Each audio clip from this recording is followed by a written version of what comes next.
Hey there everyone, thank you so much for checking out this third video now that we have on our Katsucon 2020 coverage. This is going to be an interview with Erica Mendez, the ever-talented. So just a couple disclaimers real quick. Thank you again to Katsucon for having me out and allowing me to get press access. And thank you to Erica for her time and her willingness to answer my questions, I guess. That said, it is going to be kind of a more Q&A format rather than like an open discussion kind of podcast type setting, because we were on like some time constraints.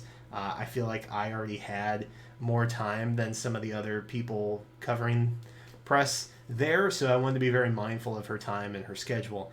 And so it's that just kind of is what it is. I had a lot more than I want to talk with her about, but I was trimming it as we were going through the discussion. And then, elephant in the room, if you didn't see the interview with Jeremy, that I think went up the day before this one, we were dealing with some less than stellar settings in the conference room, and the sound and the light sensor in the camera just were maybe not cooperating as much as they could, but my wife Jenna did a fantastic job of brightening it up and doing everything that she could to salvage the footage. So ever striving, I will do my best to not have that happen next time. But again, it's you show up and those are the conditions you have sometimes. But there it is. So without any more delay, that's what I've got. Any links to anybody that you might want to know will be in the video description, so please go check them out if you haven't done so already. With that, I hope you enjoy the interview that I had with Erica Mendez, voice of Bernadetta from Fire Emblem Three Houses. Hey everyone, welcome back to our Katsucon 2020 coverage. We have a special guest joining us for a chat. You probably know who it is, but let me read off a laundry list, an incomplete laundry list rather, because we don't have that much time. Erica has places to go, obviously. You may have heard her as Bernadetta in Fire Emblem Three Houses, Ryuko in Kill la Kill, MASH in the Fate Grand Order series, Regulatory T-Cell in Cells at Work, Connie in Dr. Stone, Melissa in My Hero Academia, Raftalia in a little show called Rising of the Shield Hero. Konosuba, if you've heard of it, then you know who Megumin is. That's Even her. if you haven't heard of it, I feel like you know who Megumin is. Puck in ReZero, Diane in Seven Deadly Sins, Sailor Uranus in Sailor Moon Crystal, Yuki in Sword Art Online, and many, many other roles that we will not have time to list off. The number is honestly pretty staggering. Yeah, I am even surprised myself that I've gotten this far, to be completely honest. So, Erica, welcome. Thank you. Thanks for spending some time with us today and everybody watching this. All 5 of them watching. So let's get into some Fire Emblem talk, because I'm sure that's what most people are here to listen to. Elephant in the room. Okay. You were campaigning online for Bernadetta during the Three Houses Choose Your Legends ballot, 4th year this time. Do you know how she ended up placing? Yeah, she in the semifinals, she was 3rd place, and she stayed in 3rd place. So for females, of course, I think she ended up being 6th overall. But I was like so surprised that this little character, this ball of like anxiousness, was able to get even that far. I did not expect her to be that popular. So was it more devastating to have gotten Bernadetta so close, or was it more like uplifting having such a fan reaction to her? I see it more uplifting because, like I said, I did not expect her to be anywhere near the top at all. So the fact that she was even 3rd, which I don't think means she gets anything out of it other than like the fact is, that she was 3rd. Yeah. But I just think it's really cool that the fans pulled together, or there are enough fans of her to pull together to manage to get her that far. Especially if you look at the numbers of how high the winning characters got, like she wasn't that far behind Lysithea. And then like the other ones that won were the house leaders, basically all 4 house leaders. So. Yeah, it was bizarre. Yeah, this time was bizarre. Yeah. For what it's worth, Intelligent Systems at least says that they base a lot of new characters being entered into that game based on those poll results. So technically, I mean, at some point, if right? we're getting new heroes in that game, Bernie's pretty much at the top of the I list. mean, I hope so. I'm crossing my fingers. So hopefully they send some work your way that you can't talk Yeah. about soon. Of course. Are there any character traits or qualities that you share with Bernadetta? For example, a love of cake, being solitary. All of it, honestly, in some form. I like to call, or I like to say that basically she's the extremity of my like anxiousness. So like, I'm just generally an anxious person. I have social anxiety. Hard to believe because I am around a lot of people, but I feel you. I still like it still is like very nerve-wracking for me to be around so many people at times, sometimes more than others, obviously. But and I do love cake. Cake is really good, and I do love a lot of the times when I am not working, I will sit at home and just kind of stay in my living room and either play games or just sit there, you know. Big stuff mood. like that. Yeah. Big mood. Yeah, no, she definitely, like, when I booked her, because I didn't audition for her. I was just kind of like thrown into it really? after auditioning for other characters. Okay. Because the director and I kind of worked with Nintendo on other stuff, so they kind of knew of me from either that stuff that I worked on with them or other things. So they're like, once my name was brought up to potentially be that character, they're like, oh yeah, I think Erica could do that. So we did it, and we had a lot of fun. So, Huh, interesting. I didn't know that. So you were destined. I guess, Essentially. yeah, pretty much. So I'm not sure if you're aware, but Bernadetta actually had a conversation changed in a patch that was really early in the game. That without ruining anything, because I'm not sure what spoiler culture is at this point, it more or less kind of toned down her history with her father in a sense. How did you feel about that change being made? I actually don't. Until people told me about it, I didn't really remember that it happened. I don't know like the full background of it. From what I've heard people say, is that like just fans and stuff. I think basically what the original was flavor text, so they had made it a lot more extreme than it may have been in Japanese. Again, this is just stuff I've heard, but I can't like speak on it officially, obviously, because I don't know what the decision was based off that.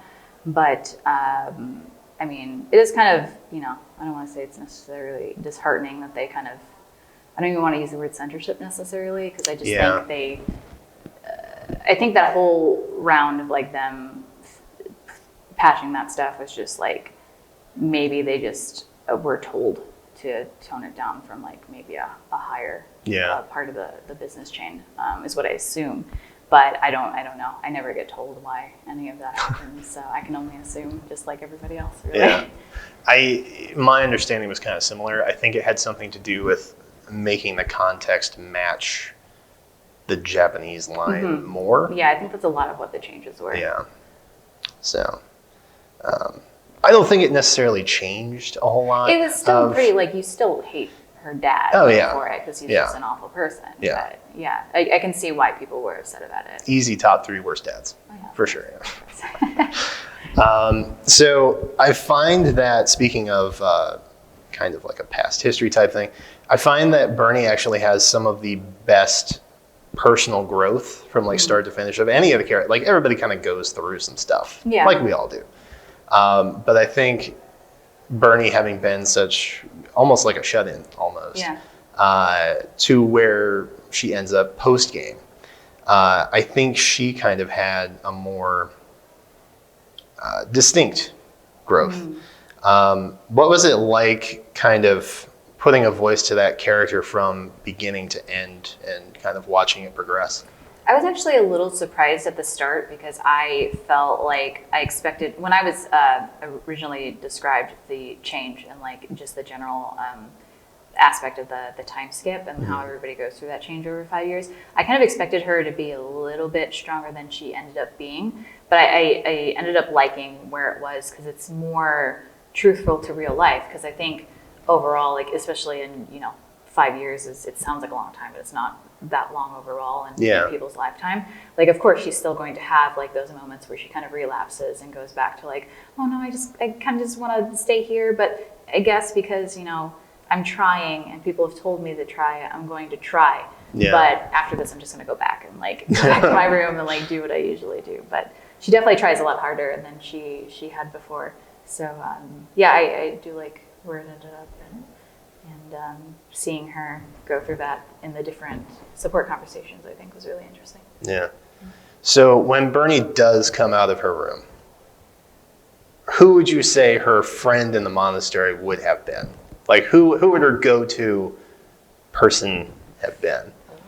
Of like anyone she's had support conversations, or just anyone? Just in general, yeah. Like who do you think she would have friended up with? I actually am kind of upset she doesn't have a support combo with Flame.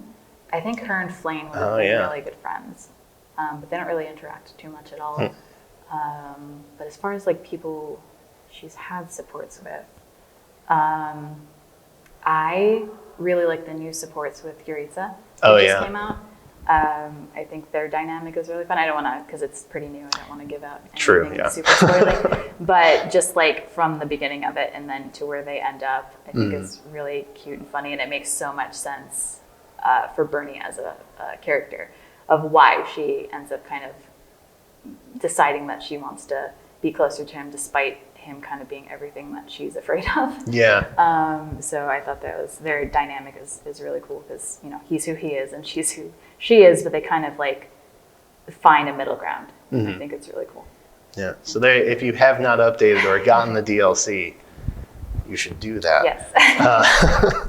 Because it's definitely worth. I unfortunately when the game debuted, I was at Otakon in DC. Okay.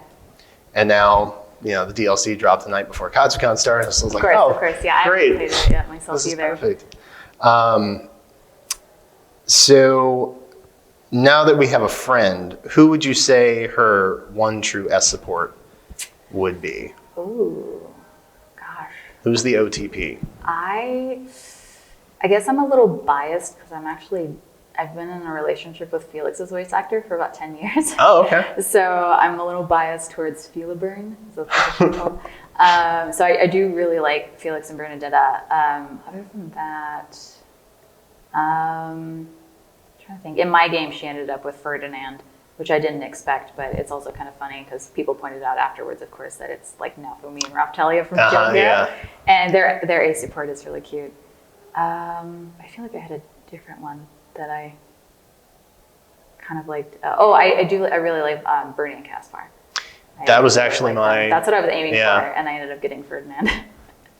Ferdinand von Ayer is everywhere. I mean, you can't stop him. There's one of the rooms outside in the atrium's got a big Ferdinand von Ayer banner. It's really funny. So you have a couple different Fire Emblem roles on your resume. I believe you are also Deirdre in Heroes, who doesn't actually have a main title voice because that was genealogy forever. So you are officially the Deirdre. And then you also played Liana in Warriors as well. Yeah. Do you have a favorite role so far that you've done for the franchise? They're all good in their own way, for sure. Liana was, I believe, my first. So she's always going to have a special place in my heart, obviously. And Deirdre is like, I don't play characters like her very often, so it's really interesting to get to be her. But I've obviously spent the most time with Bernie, and I feel like she's closer to me personality-wise, or like what I think that I am on the inside. So Bernie is just like always going to be, I think, just in general, one of my top favorite roles that I've done. It's a good one. Yeah. I mean, you know, a lot of the people connect with. I do. Like Bernie is big mood for me. Like I just want to. I've heard from so many people. Yeah. I just want to hang in my room. You know. Yeah. But she's definitely she came in the right game at the right time, I think. Yeah. So a lot of people have told me just how much they relate to her. And it's been really nice. Like the whole game, I think, is really nice because there's real life situations, or not real life situations necessarily, but like the characters feel so real, and it's so easy to connect to them in some way. Yeah. So yeah, they do a pretty good job of like creating different scenarios for everybody to deal with, despite them coming from like one of 3 backgrounds, basically. But everybody has kind of a unique story. And honestly, I find Bernadette to be one of the more unique ones, just because, like, number one, you always know where to find her. She's always like, she's always in her room at the monastery. So moving into kind of like some other roles that you've done and things like that, I rattled off a very incomplete list of characters at the start. Many of those characters divide fandoms in trying to decide who exactly best girl is. You have a lot of best girl roles on your resume. If you had to pick one or a couple, because I understand that it's near impossible, who would you say your favorite leading lady role is? Oh gosh, that is really hard, because usually I'm like, well, it's like picking children for me, just because I find like a little piece of all of them that I really connect with. And each project, you know, always feels like they come to the right time in my life. Sure, yeah. So obviously, like, Ryuko is always going to be one of my top favorites. Megumin is just so much fun to play. Gosh, I'm like blanking on my roles. Yuki from Sword Art Online was really cool, despite how little she was in the series. I love Retsuko in Agretsuko. She was really fun, because that's one of those more like relatable titles. Yeah. Even when I recorded for that show, I was like, gosh, this show is no right being like as good as it is. And it's another one of those things that I think came out at the right time. Yeah. Just because there's a lot of people that relate to that. And even people that don't watch anime, like, really connect with that one. And then Raphtalia is one of the sort of newer ones. Yeah. Obviously, it's like, so many people were like, oh, best girl of 2019. And it's like, she is a really good girl. Like, there is nothing I have found, like, thought of to find that she's, like, she almost has no flaws, I feel like, as a character. In a way. She's very dependable. She's also relatable, too, though. Yeah. Which is weird. That, like, motherly type. Yeah. You never really think of, like, a character being up on a pedestal, but also, like, seeing a little bit of yourself in them, too.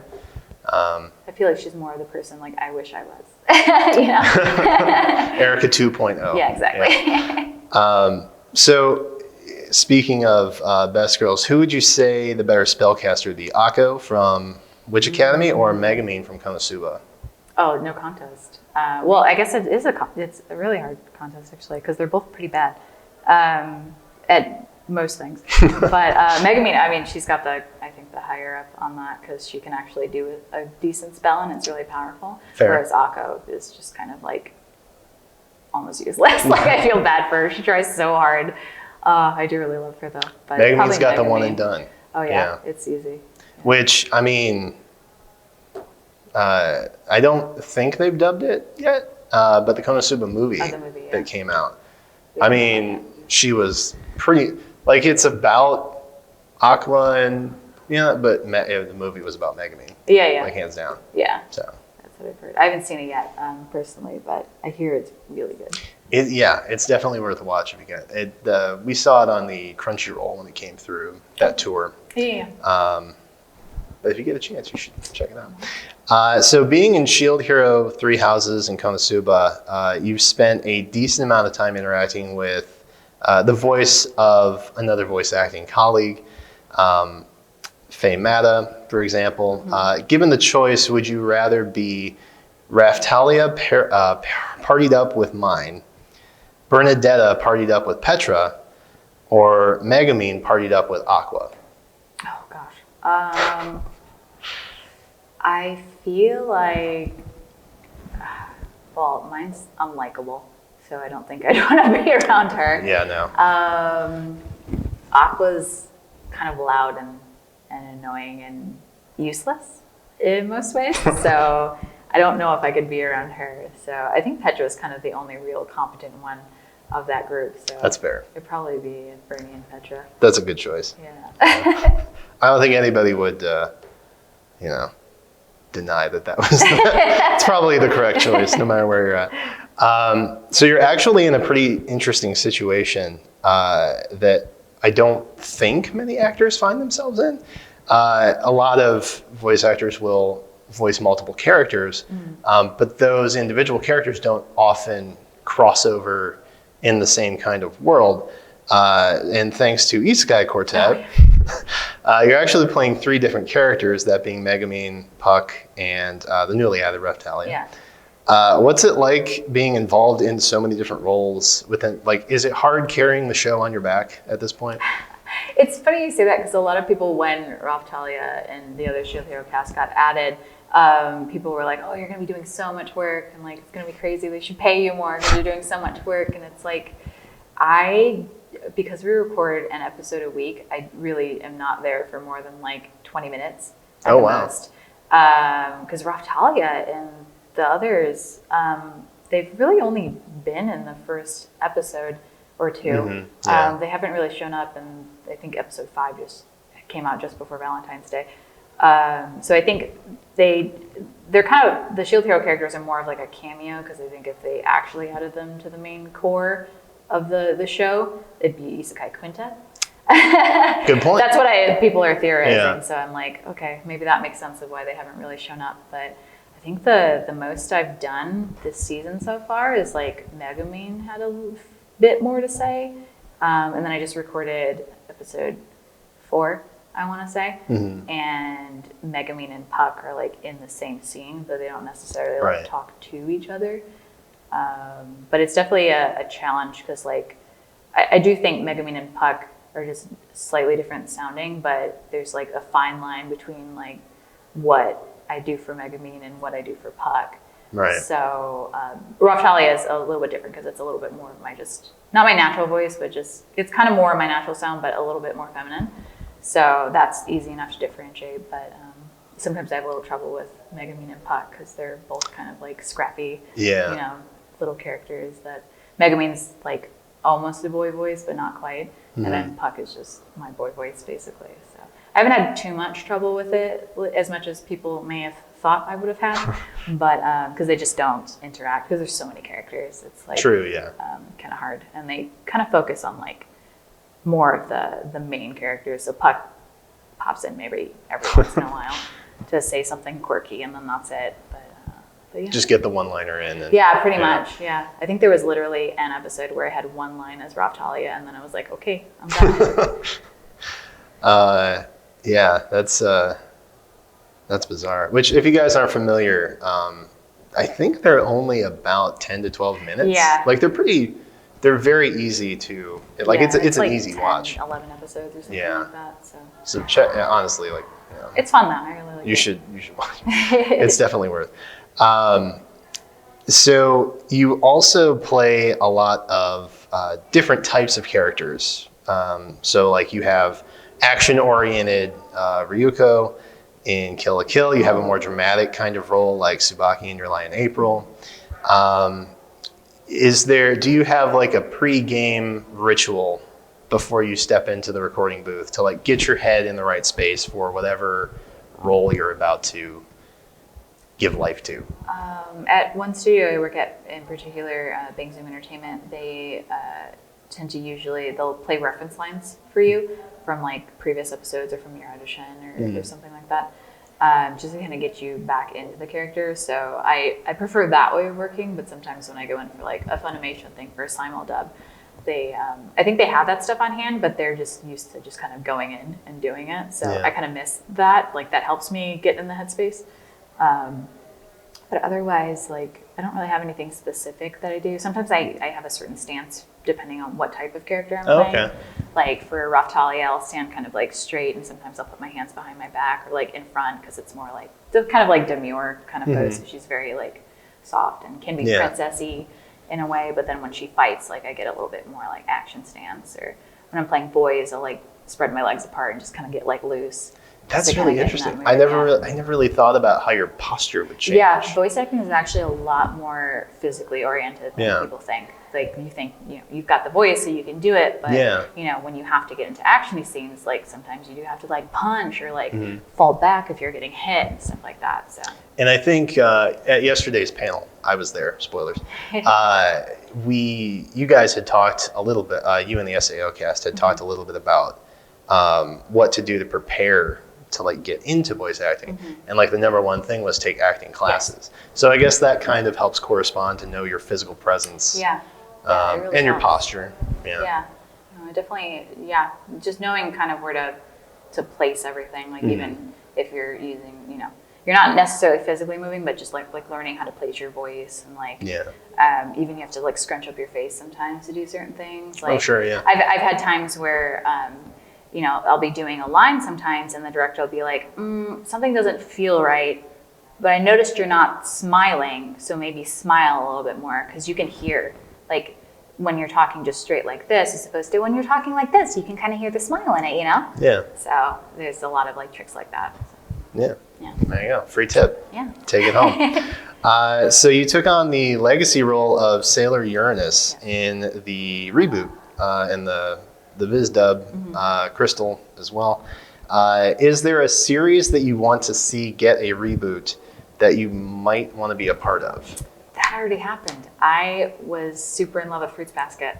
Well, I don't have a part in it, but I was like super in love with the original Fruits Basket. And that was kind of my answer when people would be like, if there's any series that you would love to be a part of, like what would it be? And I would say like, I either want to like retroactively go back and be able to be in Fruits Basket, or like have a Full Metal Alchemist Brotherhood style reboot of Fruits Basket. And then it happened. And I was like, oh my God.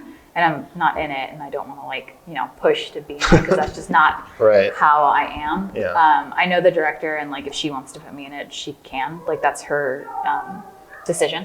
But if it happens, it happens. If it doesn't, I'm happy just to watch it. I'm just glad like it's getting the attention I think that series deserves, and it's just getting able to breathe new life into it. So fair, yeah. I've heard a lot about it. It's got a little cult following.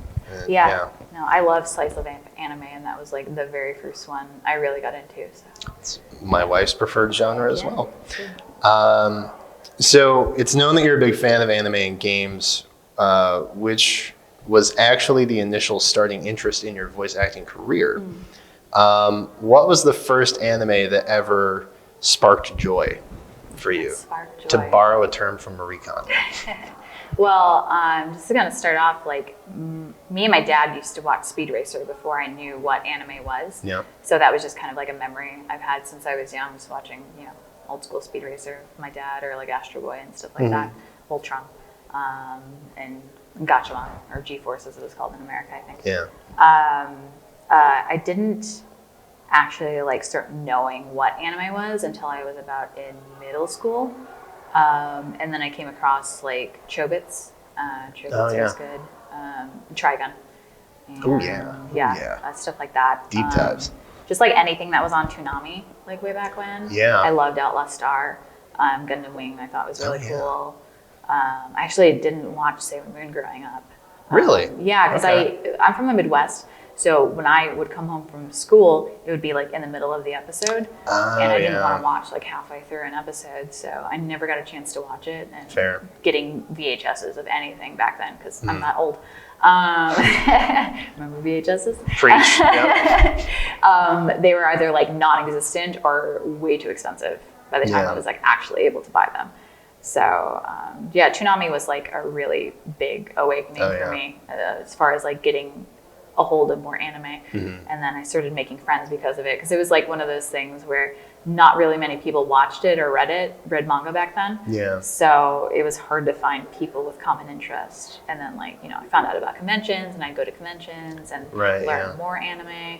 But I think Fruits Basket, like going back to that, was the one where I was really like, yes, like I love anime. Like anime is my jam. That's all I'm gonna do. Is watch anime and play video games and read manga. So. I think I will actually go on record saying that Yu Yu Hakusho. Oh yes, that was another one. Yeah. That is easily one of the best animes. It's so good. Yeah. To this day, it still holds up. Actually, I need to finish it. I never finished it. I think I got to the Dark Tournament arc and like did not finish it.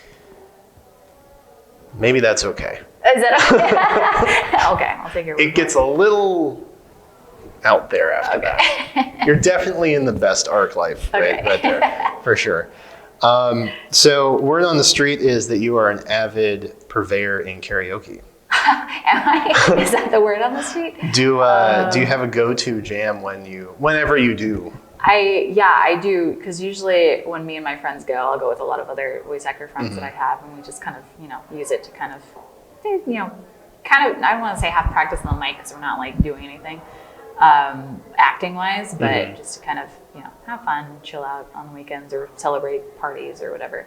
But when people are looking through the books to try to figure out what song they want, I will always, because I know I'm going to do it at some point, I'll throw on I Just Can't Wait to Be King from The Lion King. Nice. And that Very is nice. my jam, and I do it in my little boy voice, and it's great.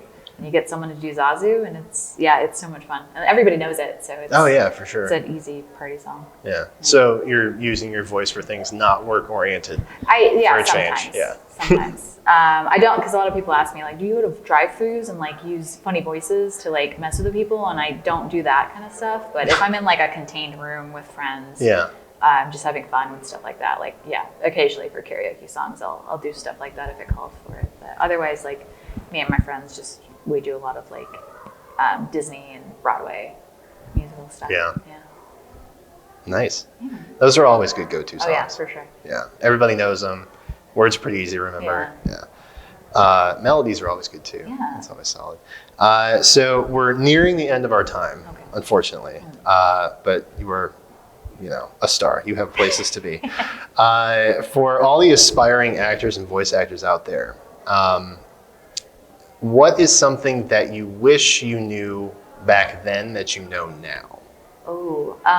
If you could go back and tell young Erica a life lesson from the future. Yeah, I feel like this is something, probably everybody should know really, is that just kind of let loose. Like, don't be afraid to, just go for things as far as like your acting choices. Because I find myself holding back on certain choices because I'm like afraid it's going to be too much, or like afraid I can't do it right. So I'm just going to like do what I feel safe. Sure. And also like just to not be afraid in general, because like everybody that's in the room, they cast you because they want you to do a good job. Like you're there to make their product sound what they want it to be like, to make it sound good, to make it sound marketable. And so they want you to succeed. So like, just do your best and, keep at it. And, something's amiss, like the director will lead you to where you need to be. So just trust your director and kind of just, don't hold yourself back, I think. Just do it. Yeah, just do it. In the words of Shia LaBeouf. Yeah. You gotta just do it. Well, listen, thank you so much for spending some time with us. Of course, yeah. Is there anything you have in the works that you can talk about that you want to maybe highlight, let people know that it's coming, or something they should check out? Maggio record just got announced, the dub for that. So that's one of my newest roles that's out. I play Reina Minami in it. She's the blue one. It's very cute. It's a side story from Magica that came out years ago. So it's really cool getting to be a magical girl again. And then, of course, the Cindered Shadows just came out, the DLC for Fire Emblem. So I have 2 new supports in that with Yuritsa and one of the new characters, Yuri. Get them. So, yeah. And if anyone's crazy enough to not already be following you, where can they find you on the socials? I am in most places. I am Tsunderica. It's Tsunderica, because I think I'm funny. It's a pun on my name and the word tsundere. It is solid. The first time I realized, I was like, I like her. I love tsundere tropes, so I just had to. Once it came to my mind, it made me laugh anyway, and some other people too, obviously. But so I'm that on Twitter and Instagram. So if you want to see cat photos, I need to post more cat photos. I haven't done that lately, but I have 2 cats and they're cute. So you've been busy. I understand. Yes. Yeah. And then on Facebook, I'm like Erica Mendez VO or voice or something like that. Yeah. So I don't pay as much attention to Facebook. So who does? Yeah. Who does? Yeah. Who's got the time? But yeah. Nobody. Well, we'll link all of that in the description if you guys want to. Go do it. Don't wait. Just go do it. I am putting pressure on you. Go follow immediately. Thank you again so much. It's been a privilege and a pleasure. Thank you. Thank you. Fun. Thanks.